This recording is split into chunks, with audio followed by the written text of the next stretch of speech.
This literally shook me. Research shows that the average founder works 60 hours a week. 81% grind through the nights, and 89% of them sacrifice their weekends. And after all that hustle, only 40% of businesses ever become profitable. And to make matters worse, just 9% of businesses make it to $1 million in annual revenue.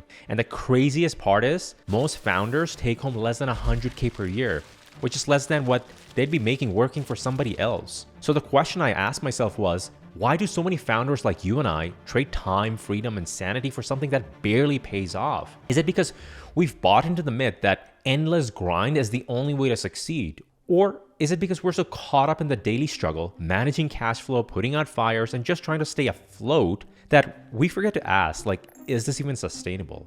Is this what I really want? But the good news is it doesn't have to be this way, because imagine waking up each day excited to work on your zone of genius, not putting out fires or juggling endless tasks. Imagine having systems and teams that allow your business to run like a well-oiled machine, even when you're not there. And imagine creating the impact you've always dreamed of while scaling to multiple millions per year and not having to sacrifice your time, freedom, or sanity. I know what you're thinking, my friend, but this isn't some fantasy. It's simply a shift in your mindset and strategy, a new way to build a business that fuels your life, aligns with your purpose, and gives you back control so you can be a visionary rather than being a cog in the machine. And in this video, I'm going to show you exactly how to do that step by step. Hey, if you're new here, my name is Mahmoud Hassan, and over the past 3 years, I've worked closely with over 200 businesses, helping them scale to 6 figures and 7 figures, all while growing my own business to 7 figures as well. And if I'm being completely honest with you, I didn't get here without the common struggles.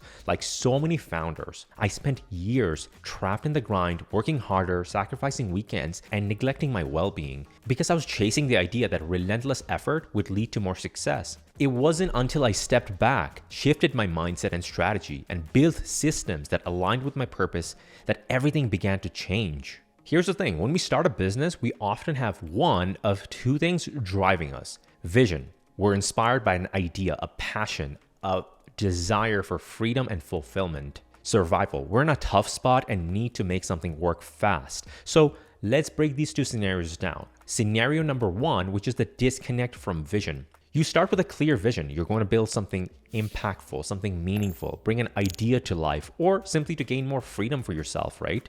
You imagine the ideal day-to-day, working on what you love, making an impact, having positive returns, and living life on your own terms. But somewhere along the way, things start to shift. Instead of building that vision, you find yourself trapped in the weeds. You're learning how to set up tech, manage payroll, writing sales scripts, or putting out fires every single day. You're nowhere close to living that ideal day-to-day. At first, I get it, this feels normal because every founder has to roll up their sleeves and do things outside of their comfort zone. And that's totally okay in the early stages. But when it becomes the norm, when months turn into years, something begins to crack. What was supposed to be your dream business starts feeling like a burden. It's like that chef who opens their own restaurant to share their passion for cooking. Their dream was to create this world-class menu and delight customers, but over time, they end up managing inventory, fixing broken equipment, and dealing with HR issues, while somebody else cooks their recipes. They lose connection to the reason they got started. And instead of freedom and fulfillment, the business, well, it starts to feel like a prison. And the worst part, on paper, everything looks great because people admire what you've built. But on the inside, you wonder, how did I get here? And how do I get out? This brings us to scenario number 2, which is the need for survival. And this is just as common. You don't start with a grand vision for your life and business. You start with a necessity because you're in survival mode, whether it's a financial stress, a sense of urgency, or the pressure to make something work quickly so you can just pay your bills. So you pick what feels safe, practical, and likely to succeed, or whatever business model seems to be the flavor of the month. At first, it works. You're making money, gaining traction, and hitting those milestones. But over time, a different problem emerges. While that business might generate profit on paper, deep down, you know it doesn't align with who you truly are or what you feel like you're meant to do. It's like marrying the first person you meet because you're in a scarcity mindset. At first, I get it. It might feel exciting. You're building something together. It's functional and it works, but only for a while. You soon start to realize you're not truly compatible. The connection isn't there, and while the relationship is functional on the surface, it's missing the deeper alignment you crave. And the same thing can happen in business. You find yourself going through the motions, making decisions, hitting milestones, and celebrating wins, but something feels off. And no matter how much you achieve, it feels like a hollow victory because money only motivates to a certain degree. So you're no longer motivated to grow the business, and you've hit a ceiling, not because you're incapable, but because the business doesn't feel you anymore, and growth feels forced. Scaling feels like pushing a boulder uphill, and no matter how much profit you generate, it never feels enough. So you're left asking, is this what I'm meant to do? Or am I holding on to something because it feels familiar and safe, even though I know I'm meant for something more? And whether you're the founder who drifted away from your original vision or the founder who built something practical and profitable but hollow, the underlying problem is the same. It doesn't matter how hard you row, what matters is what boat you're in. You're spending all your energy rowing harder and harder, but the boat isn't designed to take you where you want to go. You're caught in the grind, disconnected from the reason you started or the person you wanted to become. And the longer you stay rowing, the further you drift from alignment. So the truth is, misalignment not only drains your energy, creativity, and joy, it creates resentment toward the business you built to give you freedom. And over time, this compounds into burnout, stagnation, or even just the heartbreak of walking away from something that once felt like your dream. And the most tragic part, many founders don't realize the problem isn't effort, it's direction. The problem is that we rarely stop to ask, is this the right boat? Is it taking me to the right destination? Instead, we get stuck on autopilot. We follow the hustle culture of work harder, push longer, grind more. We focus on survival and momentum without questioning if the business is serving us. We let fears, limiting beliefs, or simply the pressure to succeed keep us in the wrong game. But my friend, here's the good news. You just need to pause and ask yourself some hard questions. And this is where my purpose, profit, and play audit comes in. Now, I have to be honest, this exercise won't miraculously solve every single problem in your life and business, but it will do something far more important. It's going to give you clarity and direction. It'll help you reconnect with your purpose, and it will help you create sustainable profit and reclaim your energy and creativity. And if you haven't watched my other video introducing this framework, I recommend you starting right here for more context. But if you're ready to take the first step, let's just dive into the audit. All right, so you're gonna have access to this worksheet down below this video, totally free. So go ahead and download it, and we're gonna actually complete this step by step. And this worksheet is kind of broken out into 3 different parts. We're gonna be evaluating your purpose, your profit, and then finally your play. So let's go through this. And I really want you to do this step by step. If you want to be an amazing founder and you care about building an amazing business, do this. I promise you, after working with over 200 businesses, this stuff is going to give you so much clarity and direction that you'll be so surprised. So the goal for first part, which is evaluating your purpose, which is your why, we want to determine if your business aligns with who you want to be and the impact you want to make. So I want you to really take a moment to dream, right? And answer these questions honestly. And if right now you're kind of in a frantic state or whatnot, take a moment, take a quick breath, maybe do some box breathing, calm yourself down, because I really want you to be in a kind of a flow state in terms of answering these questions rather than being stressed out of your mind and then trying to answer these. The first question that I always ask my clients, which is, who do you imagine yourself to be in the future, okay? And when you're thinking about this question, just think about an arbitrary date in the future. It doesn't have to be like a 10-year goal or a 5-year. It doesn't really matter. But if you close your eyes, who are you supposed to be by the end of your days on this planet?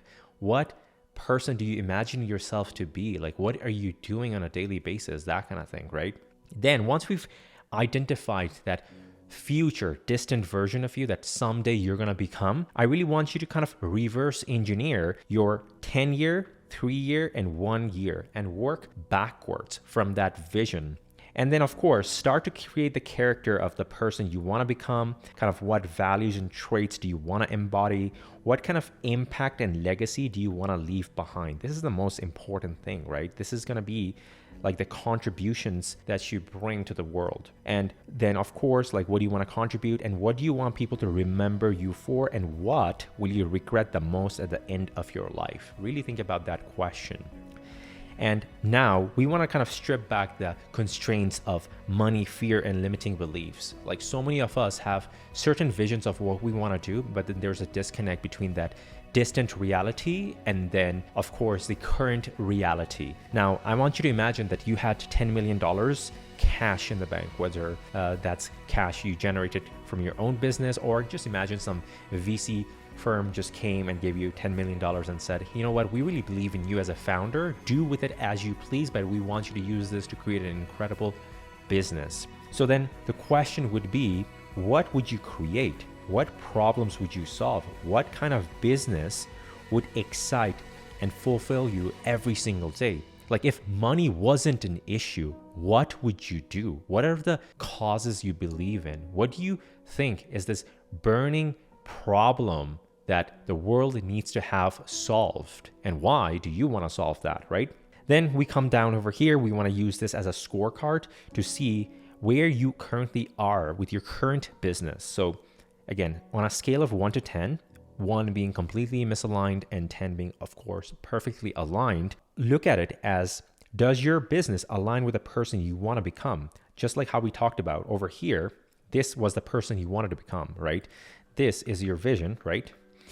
And then over here, this kind of is your reality. And we want to see how big or close is that gap. And so we want to score ourselves right here and then kind of reflect on what you just discovered, which is what parts of your business feel most fulfilling and aligned with your purpose, and how can you focus more on these parts and eliminate distractions or misalignments. And if your business feels misaligned, what needs to change? And then we're going to come back and kind of reflect, which is what parts of your business feel most fulfilling and aligned with your purpose, and how can you focus more on those parts and eliminate distractions or misalignments. And if your business feels misaligned, what needs to change? Is it a small tweak, right? Maybe it is offloading a few responsibilities to another team member, or is it a larger pivot to a new direction or audience, right? Maybe you're having the right offer, but it's working with the wrong people and you just need to make a slight tweak. Or is it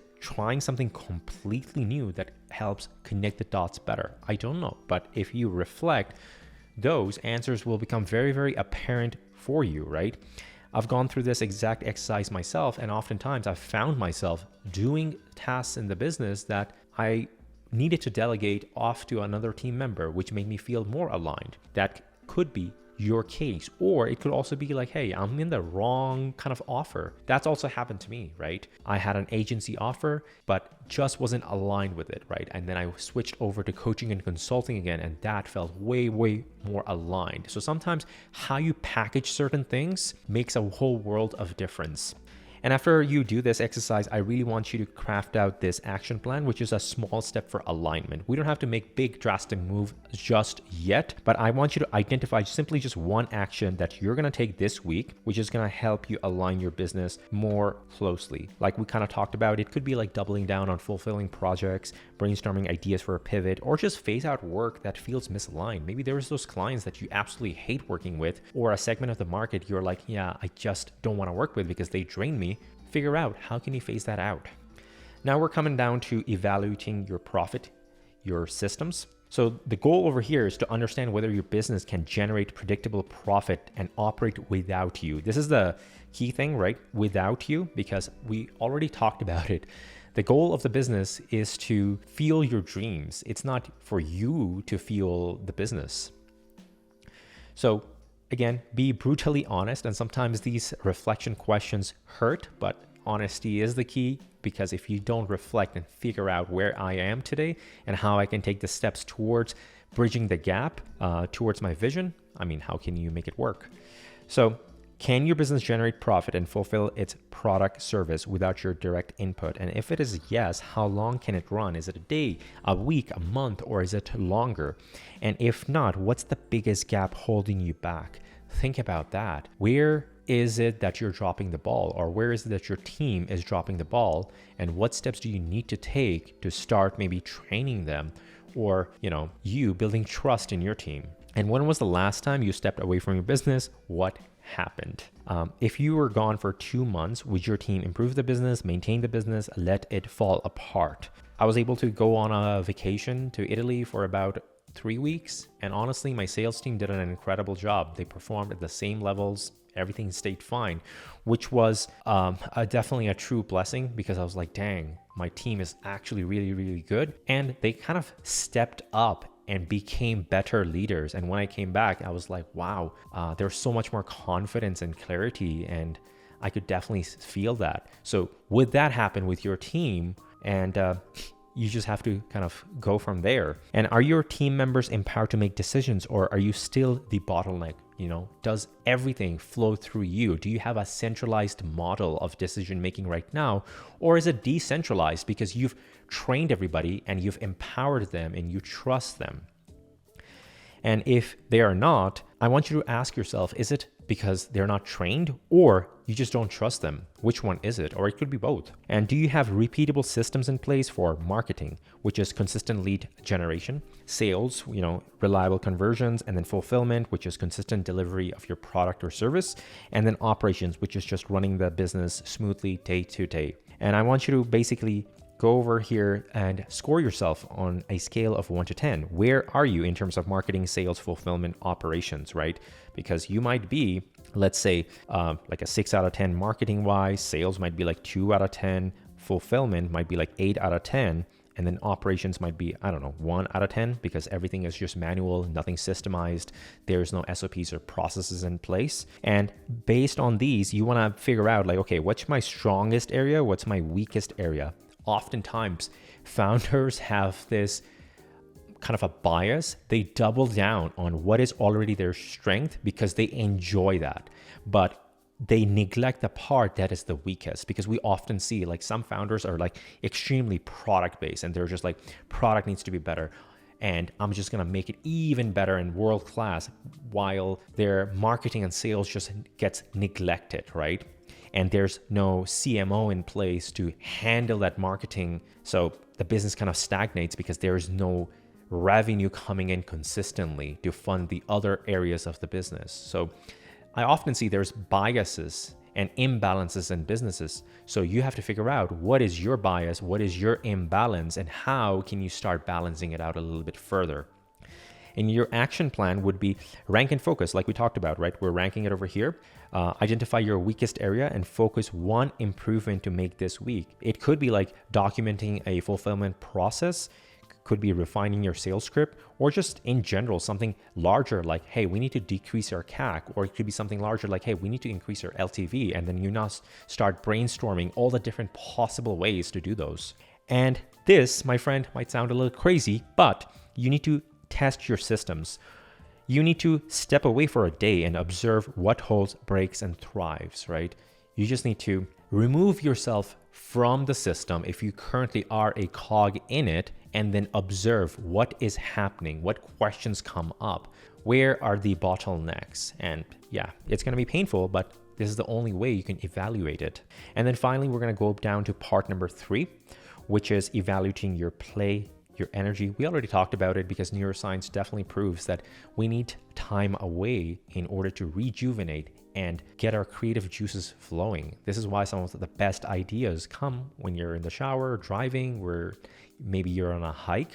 So I want you to really ask yourself, what tasks energize you? What activities really light you up, spark creativity, and bring you joy? And are you making enough time for these tasks? I've found myself making the same mistakes where I wasn't making enough time for the things that really make me, my superpowers. And instead, I was working on something totally different. And you might be doing the same.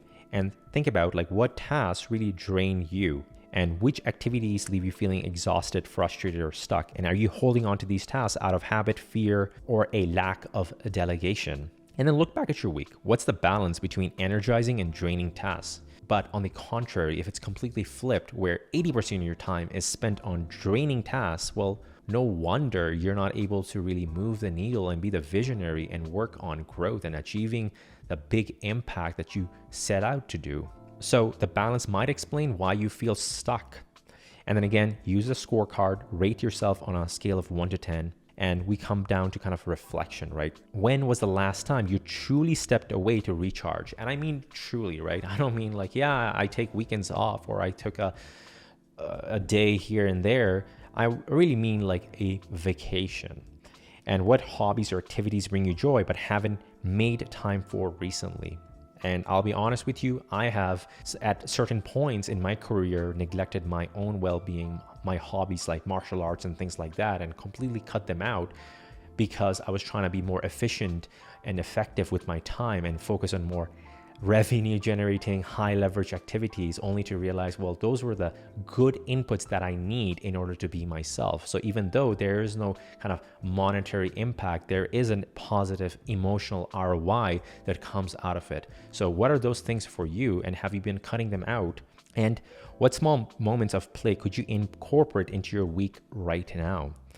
Then I want you to really make an action plan, which is you want to recharge yourself by scheduling one activity this week that's going to recharge you, whatever that is for you, right? Your hobby, exercise, time with loved ones, just watching a movie, whatever that is. And I want you to offload some draining tasks. So identify your top 3 draining tasks, because we already did this exercise over here, right? Where we've been tracking what we've been doing in our business over the 7 days. Figure out what were your top 3 draining tasks and try to delegate them to somebody else.